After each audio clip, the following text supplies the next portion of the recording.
Oke teman-teman, selamat datang kembali di channel Coding with Koala. Oke, kali ini kita akan membahas terkait dengan variabel di dalam bahasa Python. Oke, sebelum itu kita pahami dulu definisi dari variabel itu apa. Oke, jadi variabel di dalam bahasa pemrograman, khususnya di dalam bahasa Python, intinya adalah sebuah wadah ya atau tempat untuk teman-teman menyimpan data secara sementara gitu ya di dalam program yang teman-teman buat seperti itu ya. Nah, di dalam variabel ini ya variabel Python ini tipe data itu tidak perlu didefinisikan ya. Jadi nanti Python sudah otomatis membaca tipe data yang teman-teman masukkan di dalam variabel. Seperti itu ya. Itu definisi dari variabel. Oke, kemudian ada beberapa ketentuan di dalam penulisan variabel itu sendiri ya teman-teman. Khususnya di bahasa Python, nama variabel itu nanti tidak boleh ya mengandung simbol ya atau diawali dengan angka. Jadi hanya boleh mengandung huruf, angka ya dan garis bawah. Gitu ya. Dan itu harus dimulai dengan huruf ya atau dipisah dengan menggunakan garis bawah. Tidak diperkenankan diawali dengan simbol-simbol atau diawali dengan angka dan kata kunci lain ya yang sudah disediakan oleh Python. Dan penulisan variabel ini jadi di Python itu bersifat case sensitif gitu ya. Bersifat case sensitif yang menandakan bahwa huruf besar dan huruf kecil itu dianggap berbeda ya, seperti itu teman-teman. Oke, kemudian bagaimana cara penulisan sintaks variabel? Oke, yang pertama ada aturan snake case gitu ya, di mana aturan ini adalah aturan yang paling umum digunakan gitu ya. Contoh nama depan. Nah, saya buat variabel baru nama depan itu dipisah dengan menggunakan underscore ya atau garis bawah. Ya, kemudian saya masukkan nilainya. Nama belakang pun sama ya, underscore ya nama belakang seperti itu ya. Jadi tiap katanya itu dipisah menggunakan underscore. Tidak diperbolehkan menggunakan spasi saja. Nah, itu sudah pasti error gitu ya. Oke, contohnya gimana? Oke, kita langsung buat filenya aja. Oke, ini saya buat file baru variable.py. Oke. Oke. Ini snake case. Oke. Nah, contoh teman-teman ingin membuat sebuah variabel nama depan. Oke. Saya masukkan nilainya string seperti ini.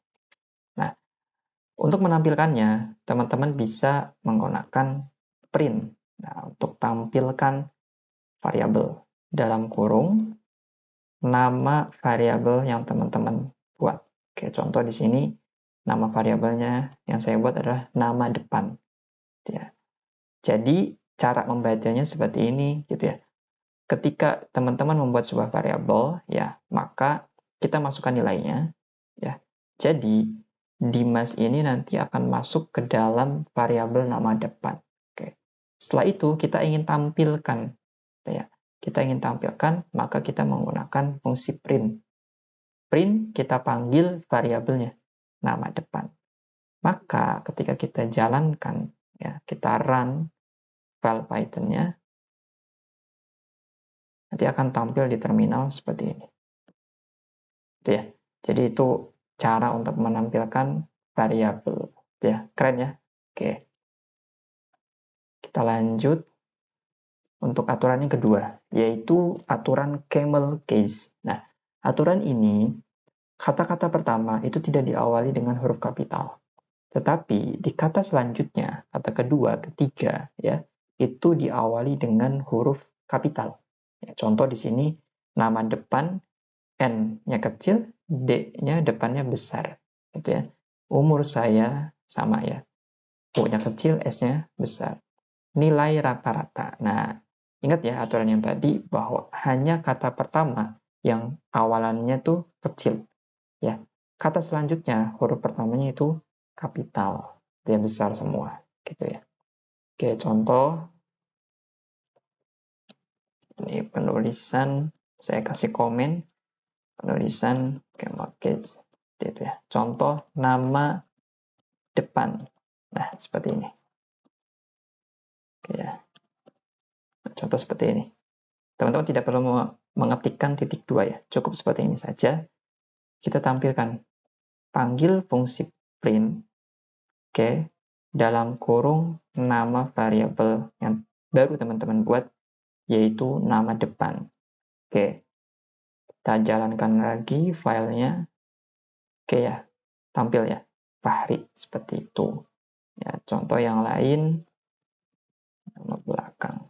Nah, seperti ini untuk penulisan aturan camel case, itu ya. Nah, sama ya, teman-teman ketika ingin teman-teman panggil, ya teman-teman tampilkan ya, teman-teman panggil fungsi print. Oke. Nah, saya ingin menampilkan nama belakang tuh di belakangnya, seperti itu ya. Teman-teman bisa menggunakan seperti ini. Nama depan, koma, nama belakang. Ya, nama depan, koma, nama belakang. Nah, ini nanti akan digabung, gitu ya. Nama depan itu Fahri, nama belakangnya itu Ehsanul. Oke, kita coba jalankan lagi. Oke ya, nah maka akan tampil seperti ini. Fahri Ehsanul. Seperti itu ya, untuk aturan camel case. Oke, kita lanjut. Ada aturan lain yaitu disebut sebagai Pascal case. Nah, di mana aturan ini kata pertama dan kata kedua itu hurufnya awalannya adalah kapital. Ya, contoh nama depan, umur saya, nilai rata-rata. Nah, oke, kita buatkan contohnya. Nama depan. Oke ya. Oke, contoh seperti ini. Ketika ingin kita tampilkan, kita panggil fungsi print, kemudian kita panggil variabelnya nama depan. Oke, setelah itu kita jalankan lagi. Nah, agak muncul ya. Jadi ini untuk aturan penulisan Pascal case. Nah, seperti itu ya, teman-teman. Oke. Untuk selanjutnya itu aturan penulisan uppercase. Jadi uppercase ini semuanya kapital ya. Nah, tapi ada yang perlu teman-teman perhatikan. Untuk aturan seperti ini biasanya digunakan untuk membuat konstanta. Ya.